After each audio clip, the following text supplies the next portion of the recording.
रामायण के बारे में हमने टीवी सीरियलों में बहुत बारीकी से देखा है। रामायण के बारे में सुना भी है। आज तक रामायण के बारे में हमने अपने और समाज ने प्रभु श्री राम के दृष्टिकोण से देखा है। इसमें लक्ष्मण के अपने भाई के प्रति प्रेम को देखा है। देवी सीता के त्याग और सहनशीलता को जाना है। हनुमान जी के भक्ति भाव को पहचाना है। भरत के अपने भाई के प्रति समर्पण के भाव को जाना है। रावण के ज्ञान के बारे में पहचाना है। मेघनाथ की शक्ति को जाना है। लेकिन कभी हमने यह ध्यान नहीं दिया कि अगर इस रामायण में कोई सबसे अधिक उपेक्षित या अनदेखा पात्र है तो वह है लक्ष्मण की पत्नी उर्मिला, जो कि जनक नंदिनी सीता की छोटी बहन है।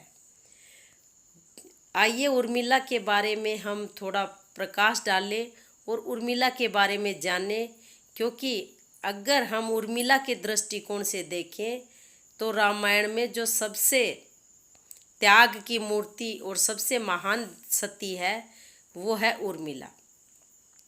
तो क्या है उर्मिला की कथा, आइए जानें। जय सिया राम।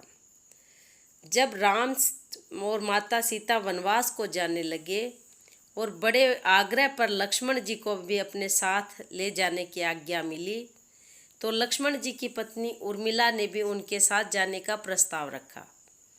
परंतु लक्ष्मण जी ने उन्हें यह कहकर मना कर दिया कि अयोध्या के राज्य को और उनकी माताओं को उनकी यानी कि उर्मिला की आवश्यकता है, क्योंकि जब प्रभु श्री राम और माता सीता जा रहे हैं और लक्ष्मण जी भी उनके साथ जा रहे हैं, तो माताओं की देखभाल के लिए किसी को होना बहुत ज़रूरी है। असीम पतिव्रता थी उर्मिला।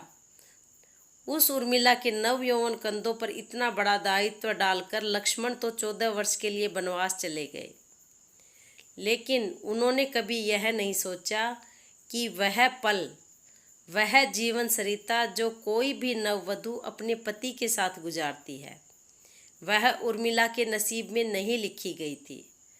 पतिव्रता स्त्री ने जीवन के चंचल पड़ाव पर अपने पति से दूर रहकर भी लेश मात्र भी किसी का उर्मिला की ओर ध्यान नहीं गया। यह उर्मिला का अखंड पतिव्रत धर्म था। यह उर्मिला की अवर्णित, अचर्चित, अघोषित महानता थी। उर्मिला के महान चरित्र, अखंड पतिव्रत और स्नेह त्याग की चर्चा रामायण में अपेक्षित थी, वह हो नहीं सकी, क्योंकि जिस यश की पात्र उर्मिला थी उस यश को समाज ने उर्मिला को नहीं दिया।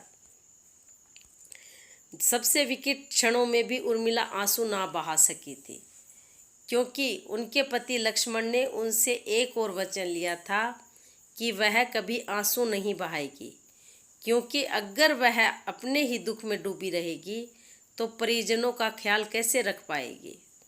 यह कोई कल्पना कर सकता है कि अपने पति को 14 वर्षों के लिए अपने से दूर जाने देना और उसकी विदाई पर आंसू भी ना बहाना किसी नवविवाहिता के लिए कितना कष्टकारी हो सकता है। कितना हृदय विदारक पल था वह, जब परम पूजनीय महाराज दशरथ स्वर्ग सिधार गए, पर वचन के सम्मान रखने के लिए उर्मिला तब भी नहीं रोई। तब भी वह वज्र की सी छाती करके उस पल को सहन कर गई। पति के लिए पिता को किया गया इनकार महाराज जनक अपनी पुत्री को मायके अर्थात मिथिला ले जाने चाहते थे, ताकि माँ और सखियों के पास में रहे तो उर्मिला का पति वियोग का दुख कुछ कम हो सके। परंतु उर्मिला ने अपने पिता के साथ मिथिला जाने से सादर इनकार कर दिया। उसने यह कहते हुए इनकार कर दिया कि अब पति के परिजनों के साथ रहना और उनके दुख में उनका साथ ना छोड़ना ही उसका धर्म है।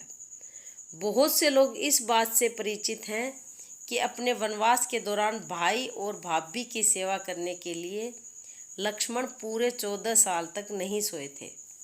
उनके स्थान पर उनकी पत्नी उर्मिला दिन और रात सोती रही थी। लेकिन यह बात बहुत ही कम लोग जानते हैं कि रावण के बेटे मेघनाथ को यह वरदान प्राप्त था कि जो इंसान 14 वर्ष तक ना सोया हो, ना किसी स्त्री को देखा हो और ना ही उसने 14 वर्ष तक भोजन किया हो, उसे केवल वही मार सकता है। इसलिए लक्ष्मण मेघनाथ को मोक्ष दिलवाने में कामयाब हुए। रावण के अंत और 14 वर्ष के वनवास के पश्चात जब राम, सीता और लक्ष्मण वापस अयोध्या लौटे, तब वहाँ राम के राज्य तिलक के समय लक्ष्मण जोर जोर से हंसने लगे। सभी को यह बात बेहद आश्चर्यजनक लगी कि क्या लक्ष्मण किसी का मजाक उड़ा रहे हैं।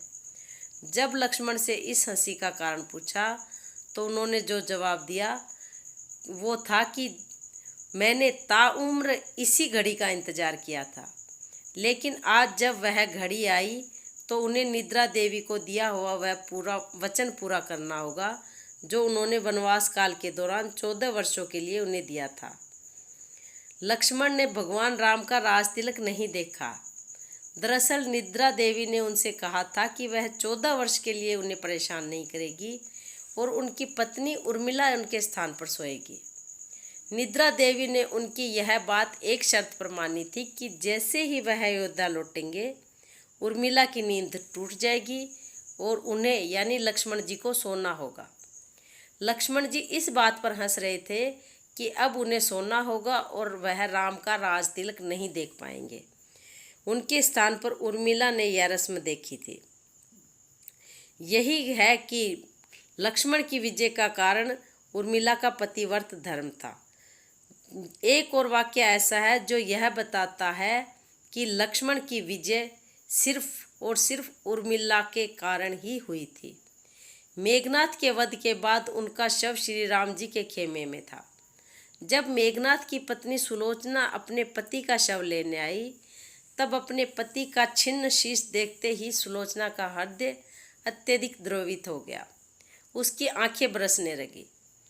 उसने रोते रोते अपने पास खड़े लक्ष्मण की ओर देखकर कहा कि सुमित्रा नंदन, तुम भूलकर भी यह गर्व मत करना कि मेघनाथ का वध मैंने किया है। मेघनाथ को धराशाही करने की शक्ति विश्व में किसी के पास नहीं थी। यह तो 2 पतिव्रता नारियों का भाग्य था। अब आप सोच में पड़ गए होंगे कि अगर निद्रा देवी के प्रभाव में आकर उर्मिला 14 वर्षों तक सोती रही तो उसने सास और अन्य परिजनों की सेवा का जो लक्ष्मण को वचन दिया था वह कैसे पूरा किया। तो उसका उत्तर यह है कि एक बार सीता माता ने एक वरदान उर्मिला को दिया था। उस वरदान में उर्मिला एक साथ 3 कार्य कर सकती थी। इसलिए उर्मिला 14 वर्षों तक दिन में सोती भी रही और अपने सास ससुर की सेवा करने में सफल भी हुई। जय सिया राम।